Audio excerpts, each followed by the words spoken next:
Good morning, Tammy. Well, the security barricades are up, streets and sidewalks are closed, but this will be a very different inauguration day.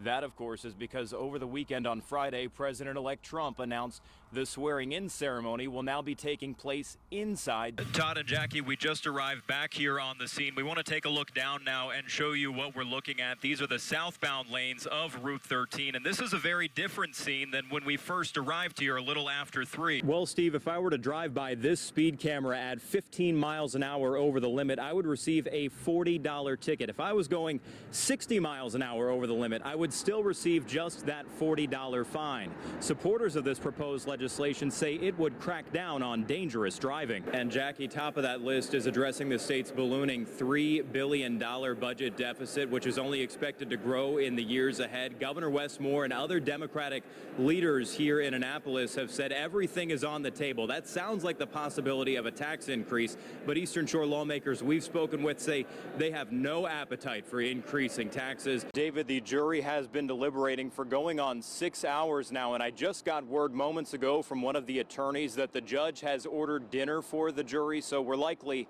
in it for the long haul. Steve, this sign over my shoulder says do not contribute to solicitors, but that's not stopping people from standing in this median and asking for money, but some lawmakers are hoping this new bill would change that. Well, Steve, the campaign signs are posted outside of polling locations like this one and really all across the state. With so many messages to be heard, voters have a lot to consider. Steve, this property is where the PFAS were originally discovered. Purdue continues to stress it does not know what is the source of contamination. Steve, this happened on July 29th at the deputy's home in Sharptown. This was a day where heat index values were well into the 100s. Sheriff Lewis calls this inexcusable and says the deputy will be held accountable.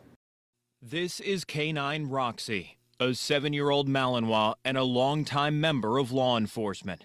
Sheriff Mike Lewis says Roxy spent the last moments of her life in the back of a patrol car like this one, behind metal bars, baking in the scorching summer sun. I know the deputy and our canine family are very distraught over the loss of this beautiful animal. She was very much a part of our everyday lives here at the Wycombe County Sheriff's Office. The deputy did not intentionally do this. But there was definitely negligence involved on his part, no question about it, and it's going to be dealt with. Sheriff Lewis says the deputy who handles Roxy left her in a backyard kennel during a child's birthday party, but moved Roxy to the car believing she would get too excited by the party. He checked on the dog periodically. The dog appeared to be okay. He went to check on the dog again, and the dog was deceased, and what was blowing out cold air was now blowing out warm air inside of the vehicle. The sheriff says AC issues in patrol cars has been an ongoing issue. The deputy's car was equipped with this, a hot and pop, which is designed to roll the windows down and sound the siren if temperatures inside become too hot. That was not activated, it was not plugged in. And it's not that it wasn't working properly, wasn't plugged in. Those are all factors that have to be considered, especially when you're a canine handler and you're putting your partner in a hot car. Driving by Purdue Agribusiness, you may have wondered what goes on here. The company says it's a grain storage and processing facility. Purdue says the Maryland Department of the Environment tested the groundwater there, revealing elevated levels of PFAS, or per- and polyfluoroalkyl substances. They break down slowly and have been linked to cancer. Purdue's CEO Kevin McAdams says the company wants to conduct more testing in nearby homes that could help find a cause. And we're asking for the public's help in doing some testing on each of those properties, and we're really hoping to hear from residents so we can partner with them on completing this testing in the wells. Purdue and state officials identified an area containing about 550 homes running along Zion Church Road, Zion Road, Parker Road, and Old Ocean City Road. We knocked on several doors in the area of concern. Jane Garrison has not received her letter in the mail yet. I'm just finding this out now. Being that we're all on a well, I'm very worried about it, and I hope they move forward and test us all. Purdue's Vice President of Environmental Sustainability, Drew Getty, says the property has been in the company's hands since the 1960s. Prior to that, it was woods and farmland. So we're in need of additional data points. So the reason to reach out to homeowners and request that we be able to test their well is to provide more data points. A forever chemical mystery now causing concern for Wicomico County neighbors. This is not a campaign stop. Wednesday, Jake Day met with business and community leaders in Denton in his role as housing secretary. We asked Day about whether he'll run for Congress in 2026. I'm 100% focused on my job. So I've been asked that question a lot lately. My focus is on the people in Maryland and housing. This website was recently shared with WBOC, titled Jake Day for Congress Exploratory Committee. It seeks donations, and at the bottom says, paid for by Jake Day for Congress Exploratory Committee. So nobody behind that website is either working for you or with you. You had no coordination on that website. It is not my website. That is not my website. During a trip to Queen Anne's County last week, we asked Day's boss, Governor Wes Moore, about the rumored run. I'm thankful for his leadership. I'm proud of his leadership. I've not discussed this with him, but I know that Secretary Day is a remarkable leader. In response to the governor's support, I appreciate my boss's vote of confidence. I think that's why I'm in the job I'm in, is that he trusts me and he believes in me, and I really appreciate that. That does mean the world to me. if Day were to run, it would likely be as a Democrat in a district where Republicans have an 8-point advantage. And the incumbent Republican, Andy Harris, has won the past 8 elections.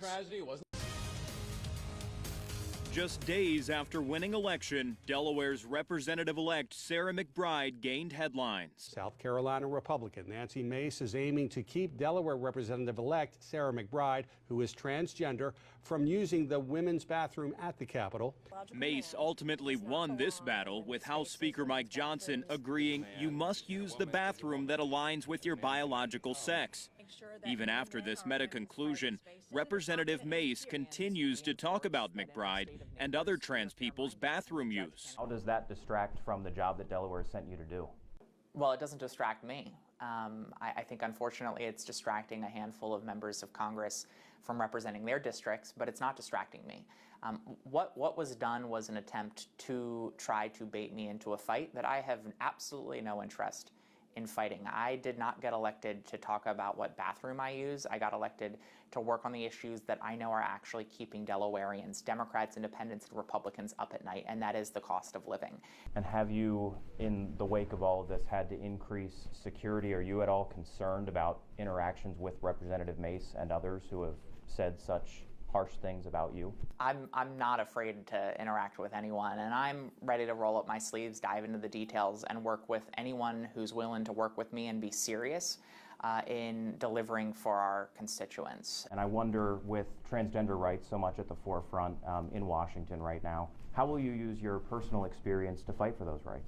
Well, I think the most good that I can do for anyone is to quite simply be the best member of Congress that I can be. I didn't run to be a spokesperson for a movement. I ran to be a voice for Delaware.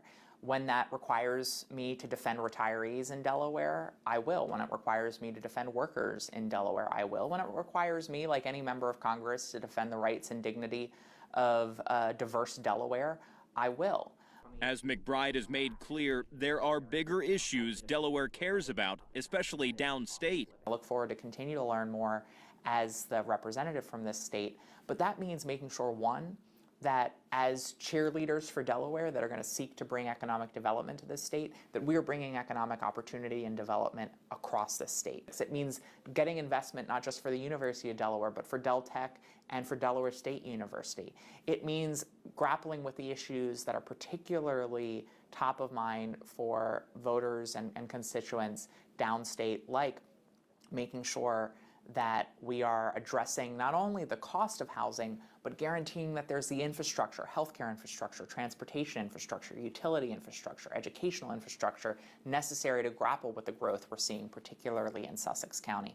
Thank you very much. Appreciate it. Thank you.